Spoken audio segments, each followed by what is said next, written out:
খবর সবার, welcome back to my channel. And আজকে আমরা জনসনসের এই 24 আওয়ার ময়শ্চারাইজারটা নিয়ে একটা রিভিউ দেবো আমি। আর ভিডিও শুরু করার আগে যদি আমার ভিডিওসগুলো তোমার ভালো লেগে থাকে তাহলে লাইক, শেয়ার, সাবস্ক্রাইব করতে ভুলবা না। And let's get into the video. ময়শ্চারাইজারটা আমি এই বছর মার্চে কিনছি। এটার টোটাল কোয়ান্টিটি হচ্ছে 200 ml।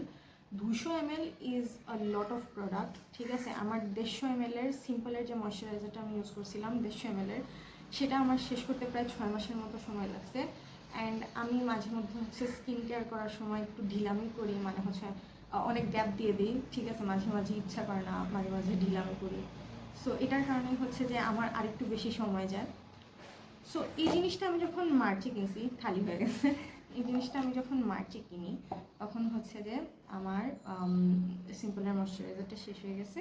আমি একটু ভালো ময়শ্চারাইজার খুঁজতেছিলাম। আমি কজারেক্সের ময়শ্চারাইজারটা কিনতে চাচ্ছিলাম, বাট সমস্যা হচ্ছে কজারেক্সের ময়শ্চারাইজারটা অথেন্টিক কোথায় পাওয়া যাবে আমি সেটা মানে শিওর ছিলাম না, যার কারণে হচ্ছে ওটা আমার কেনা হয় নাই।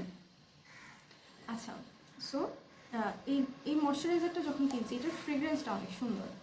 অ্যান্ড আমার স্কিন হচ্ছে অয়েলি স্কিন। আমি হচ্ছে গরমের সময় অয়েলি স্কিন, আর শীতের সময় হচ্ছে অয়েলি টু নর্মাল স্কিন বা একটু ড্রাই স্কিনের দিকে আমি চলে যাই। এখন এটা নিয়ে রিভিউতে আসি। এটা হচ্ছে কেনার পর আমি যখন প্রথম ইউজ করা শুরু করছি, সিম্পলের ময়শ্চারাইজারটা আমাকে একটা মানে খুবই বাজে এক্সপিরিয়েন্স দিয়েছিলাম। বলছিলাম যে আমার এদিকে অনেক পিম্পল উঠছিল, বাট এটা ইউজ করার পর সেরকম কিছু হয় নাই, ঠিক আছে। মানে আমার ফেসে কোনো ধরনের রিয়াকশন দেখা দেয় নাই। আমি সামারে কিনছি, যখন আমি এটা ফার্স্টে অ্যাপ্লাই করা শুরু করছি আমার স্কিনে কোনো রিয়াকশন দেয় নাই।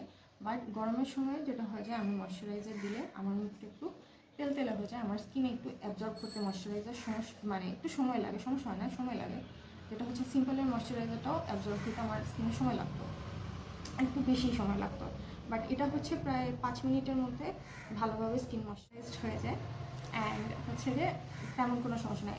এর পরের দিন যে আমি এটা ভালো ময়শ্চারাইজার কীভাবে আমি বলি, আমি এর পরের দিন যখন ঘুম থেকে উঠে আমি যখন মুখটা ধুইতে গেছি, আমার মুখে না পিছলা ভাবটা আসে না। আমার মুখে না পিছলা ভাবটা আসে না। যে আমি সিম্পলের যে ময়শ্চারাইজারটা ইউজ করছি তখন মুখ ধোয়ার সময় আমি যখন মুখ ধুয়েছি তখন মনে হয়েছে যে মুখটা পিচ্ছিল ঠিক মতো মুখটা না পিচ্ছিল করে নাই, যার কারণে হচ্ছে যে আমার এটা অনেক ভালো লাগছে। সমস্যা হচ্ছে এটা শীতের সময় এনাফ ময়শ্চার করে না, ঠিক আছে। আমার স্কিন মডারেটলি ড্রাই হয়, পুরোপুরি এক্সট্রিমলি ড্রাই হয় না আমার স্কিন, ঠিক আছে। বা অনেকের স্কিন শীতে হচ্ছে যে ড্রাই হয়ে যায়, ঠিক আছে, ভালো একটা ময়শ্চারাইজার খুঁজে। অ্যান্ড জনসনসের যে ভাইরাল ময়শ্চারাইজারটা আছে, এখন আমি অনেক পেজকে দেখতেছি এটা সেল করতেছে, এই জন্য আসলে এই রিভিউটা করা।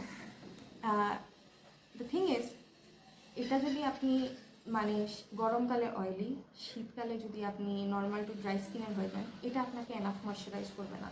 এটার মানে সামারের বাজেট ফ্রেন্ডলি ময়শ্চারাইজার হইতেই পারে, কিন্তু এটা কখনো হচ্ছে যে আপনি গ্লিসারিন ইউজ করতেছি ময়শ্চারাইজারের সাথে। অ্যান্ড আমার অয়েলি স্কিন, ঠিক আছে, আমার এত হাইড্রেশনের প্রয়োজন হয় না। আমার অয়েলি স্কিন বিধায় হচ্ছে আমার খুবই লাইট ওয়েট একটা ময়শ্চারাইজার কাজ করে আমার জন্য।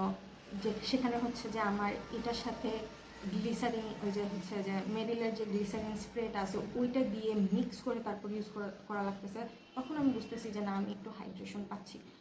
সো আপনি যদি মানে শীতকালে যদি অয়েলি স্কিন থাকে, সেটা হচ্ছে যে আপনি জনসনের ময়শ্চারাইজারটা কিনতে পারেন। কিন্তু আপনি যদি হচ্ছে যে শীতকালে একটু নর্মাল টু ড্রাই হয়ে যান বা ড্রাই হয়ে যান, এটা কিনে আপনার এনাফ হাইড্রেশন আসবে না, ঠিক আছে। 500 থেকে 700 টাকার ভিতরে, মানে যে পেজ যেভাবে দাম নেয় সেরকম আপনি পেয়ে যাবেন। আমি হয়তো এটা 500 টাকা দিয়ে কিনছিলাম, অ্যান্ড এটা অরিজিনাল। সো এটা আমার ভালো লাগছে। আমি গরমের দিন আবার কিনবো এটা। আমি এতদিন পর্যন্ত যে ময়শ্চারাইজারগুলো ইউজ করছি, অ্যাটলিস্ট শীতের সময় মানে শীতের জন্য, এটা হচ্ছে আমার সেকেন্ড বেস্ট। আমার ফার্স্ট বেস্ট হচ্ছে নিভিয়ার যে নিভিয়া সফট আছে না, ওই ক্রিমটা আমার মুখে এত সুন্দর হাইড্রেশন দিত, মানে আনবিলিভেবল লেভেলের হাইড্রেশন দিত ওই প্রোডাক্টটা। এখন হচ্ছে যে এটা নিয়ে কথা বলতেছিলাম, আপনার স্কিন যদি অয়েলি হয় শীতের সময় আপনি এটা আরামসে কিনতে পারেন। আপনার স্কিন যদি ড্রাই, নর্মাল বা অন্য কোনো টাইপের হয়, কিনেন না, এটা একটা কিনেন না। আপনার যদি স্কিন হচ্ছে শীতকাল, আপনার স্কিন যদি শীতকালে অয়েলি হয় তাহলে আপনি এটা কিনতে পারেন। আপনার স্কিন যদি শীতকালে ড্রাই, নর্মাল বা এক্সট্রিমলি ড্রাই হয়, এটা কিনে আসলে আপনি এনাফ হাইড্রেশন পাবেন না, স্কিনের জন্য বেশি হাইড্রেটিং হবে না। তাই আসলে সব কিছু চোখ বন্ধ করে কেনারও কোনো দরকার নেই। প্রোডাক্ট কেনার আগে প্রোডাক্টের রিভিউ ভালো করে দেখে নিয়ে তারপরে কিনবেন। আমি কয়েকটা পেজে দেখলাম ওরা দাবি করতেছে এটা নাকি ফর অল স্কিন টাইপস। না, এটা ফর অল স্কিন টাইপস না, এটা ফর অল স্কিন টাইপসে কাজ করবে না, ঠিক আছে?